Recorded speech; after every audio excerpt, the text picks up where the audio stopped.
Si Ami ay pinakain ang isang pulubes sa restaurant kung saan siya ay nagtatrabaho.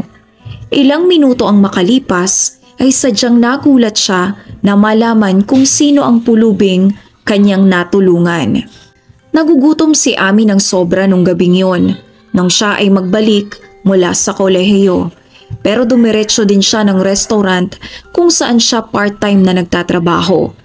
Naisipan niya noon na mabili ang kanyang sarili ng pagkain gamit ang natitirang perang kanyang hawak. Kaya naupo siya agad sa mesa at marahang nagtanong sa kanyang katrabaho na si Jane para mahingi ng menu. Nang biglang may isang matandang pulube ang pumasok ng restaurant, tila naliligaw, naglilingon-lingon sa paligid na parang nagtataka kung nasan siya. Ang mga katrabaho ni Ami noon ay waring hindi naman nagpapakita ng interes sa matandang lalaki. Ni isa sa mga ito ay wala namang nagnanais na siya ay malapitan. Walang pumapansin sa pulube na para bang wala siya roon.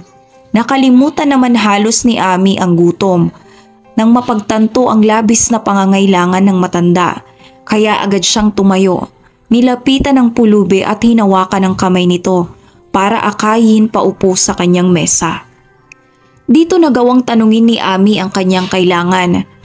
Pero ang matanda ay wala namang ibang sinasambit kundi gutom. Sinabihan naman agad ni Ami si Jane na magdala sa kanila ng isang full meal para sa matanda. At ang perang pinambayad ni Ami doon ay ang natitira niyang pera. Nagtiyaga na lamang siya sa tubig para mapunan ang kanyang sarili.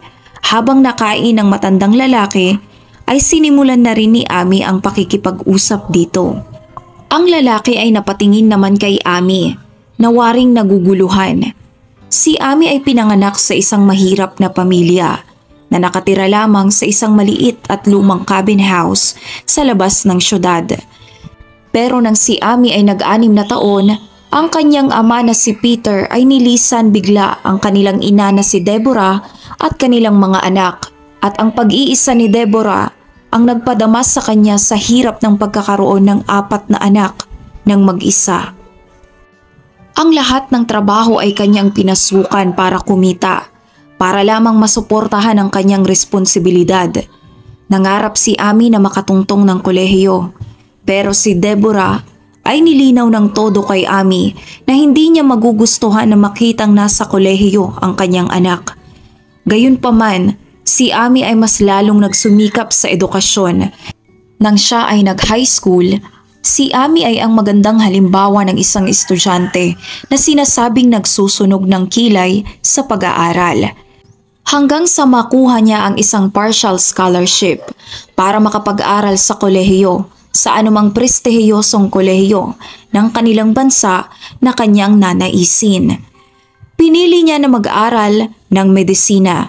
Sa katotohanan ang scholarship ay partial lamang, kailangan rin nilang magrenta ng apartment, bumili ng pagkain at punan ng kanilang mga pangangailangan.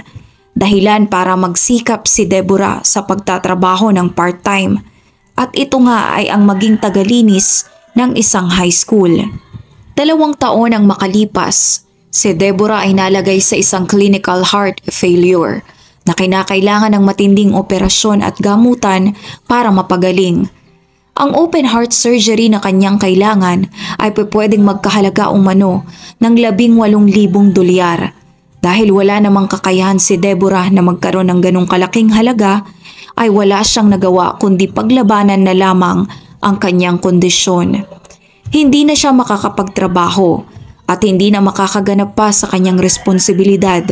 Hindi lamang ang kanyang sarili sa ngayon ang dapat niyang isipin, kundi maging ang 4 niyang anak. Wala na siyang ibang maaasahan kundi ang kanyang anak na si Ami. Nadeterminadong pasanin ang bigat ng hamon sa kanilang buhay pamilya.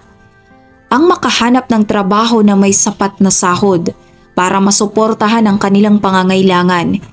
Hindi ito naging madali dahil kinakailangan niyang maglakad halos sa buong syudad, hawak ang isang resume. Pero sa wakas ay natanggap din si Ami bilang waitress sa isang restaurant. Magkakaroon na rin siya ng trabaho na may tamang sweldo. Sweldo na kahit di kalakihan ay sumasapat naman kahit papano sa kanyang pangangailangan at kanyang pamilya. Nagkaroon din si Ami ng dagdag pang responsibilidad. Habang ang matanda ay kumakain ng todo, ay nakatuon lamang si Ami sa kanya. Nang biglang dumating ang kasamahan ni Ami na si Jane para sabihan si Ami ng panglalait sa kung bakit nagawa nitong gastusan ng isang matandang lalaking pulube na hindi naman niya kakilala o kaano-ano. Karamihan sa mga kasamahan ni Ami sa trabaho ay nagkumpulan sa paligid ng mesa ni Ami. Nagaya ni Jane ay nagtatawanan ding lahat. Hindi naman din hinayaan ni Ami ang ganong bagay, kaya agad itong tumindig para magsalita. Lumayo ka nga, Jane. May mali ba sa pagtulong sa isang taong mas nangangailangan? Kahit pa ang ibig sabihin nun ay magtiis ako ng saglit sa pagkagutom? Seryosong tanong ni Ami kay Jane, pero ang kasamahan nila patuloy pa rin sa pagtatawanan. Ang may-ari naman ng restaurant at mismong manager din nito na isang 32 taon na lalaking nagngangalang Charles ay nadinig ang lakas ng pagtatawanan na yun mula sa kusina.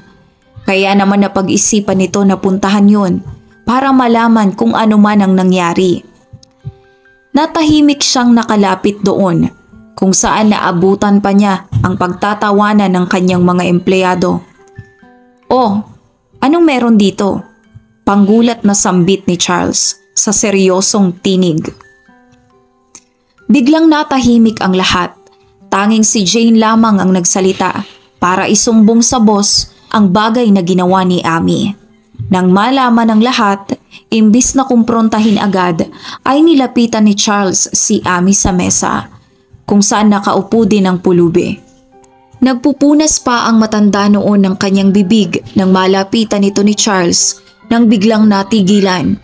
Hindi niya inakalang ang lahat ng ito ay makilala. "Dad!"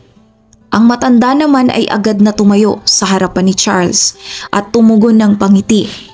Walang pagdadalawang isip ay nagyakapan ang dalawa na parang napakatagal nilang hindi nagkasama. Lumalabas na ang matandang si Patrick, ang siyang ama ni Charles, na matagal nang nagdaraan sa matinding kondisyon na Alzheimer's disease. Nataong naligaw na naman pala ito nang makalabas ng kanilang tahanan. Dahilan para matagalan ito sa kalsada at mamalagi kung san-san habang pinaghahanap ng kanyang anak at kapamilya. Natutulog sa kahit san man at namamalimos para lamang may makain. Ang halos isang buwang hindi nila pagkikita ng mag-ama ang nagmistulang maraming taon na nilang hindi pagkikita sa higpit ng kanilang pagyayakapan. Ang lahat ng empleyado ay natigilan sa eksena at hindi mapaniwalaan ang nangyayari. Agad na silang nagkulasan at nagsibalik sa kanya-kanyang pwesto. Agad inaya ni Charles ang kanyang ama at maging si Ami sa kanyang opisina. Nang makarating sa opisina ang mag-ama, ay agad tinanong ni Charles si Ami na may kinalaman sa kanyang sarili. Sinabi naman ni Ami ang lahat, mula sa hindi magandang karanasan ng kanyang kabataan hanggang sa pagkakasakit ng kanyang ina, ang pangangailangan nila ng pera para sa operasyon at marami pang iba. Si Charles ay nahabag at naawa sa puntong iyon. Hindi niya maiwasan ang maging emosyonal. Agad niyang inabutan si Ami ng 1,000 dolyar at sinabihang bumalik sa kanyang opisina. Kinabukasan ng umaga, si Ami ay agad na nagbalik sa opisina ni Charles kinaumagahan, gaya ng inutos sa kanya, at agad-agad walang pagdadalawang isip, inalok ito ng posisyon ng pagiging caregiver ng kanyang ama. Isang trabaho na maglalaan sa kanya ng napakataas na sahod at gagawin niya lamang ang trabahong iyon sa oras ng kanyang pagtatapos sa eskwela. Si Ami ay lubos na naligayahan ng sobra at walang humpay na naglaan kay Charles ng pasasalamat. Pero hindi pa doon nagtapos dahil ang ginawang pagtulong ni Ami sa ama ng kanyang amo ay naglaan din sa kanya ng mas espesyal pang pabuya. Kung paanong ang pera na kanyang papangkain sana ay nagawa niyang ibigay sa isang tao na hindi niya kakilala sa kabila ng kanyang gutom. Si Patrick mismo ang nagawang pumirma ng tseke na naglalaman ng 20,000 dolyar para kay Amy para magamit umano nito sa operasyon at pagpapagamot ng kanyang ina. Ang biglaang mga sorpresa ay labis na nagpatulala kay Amy na halos hindi nito mapaniwalaan na para bang isang panaginip. Nanginginig pa ang kanyang kamay nang iabot ang tseke at nagpasalamat muli kay Charles at kanyang ama pagkatapos.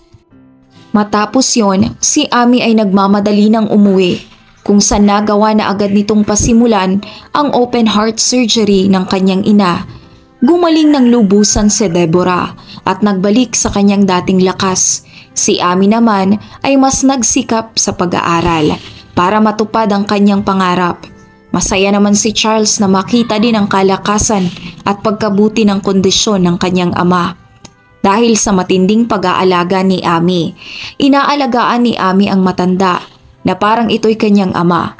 Labis na napabilib si Charles sa kabutihan ng loob at pagmamahal na ipinapadama ni Amy, kaya't hindi na ito napigilang mahulog sa kanya. Si Charles ay napaibig na ng tuluyan. 22 taong gulang na si Amy, isang mabuting babae, matalino at may angking kagandahan na eksaktong refleksyon sa kabutihan ng kanyang puso. Si Charles naman na isang makisig, mabuti at matalinong lalaki ay nagawa ng magmahal kay Amy ng tapat hanggang sa ang dalawa ay nakapagsimula na sa pagdidate.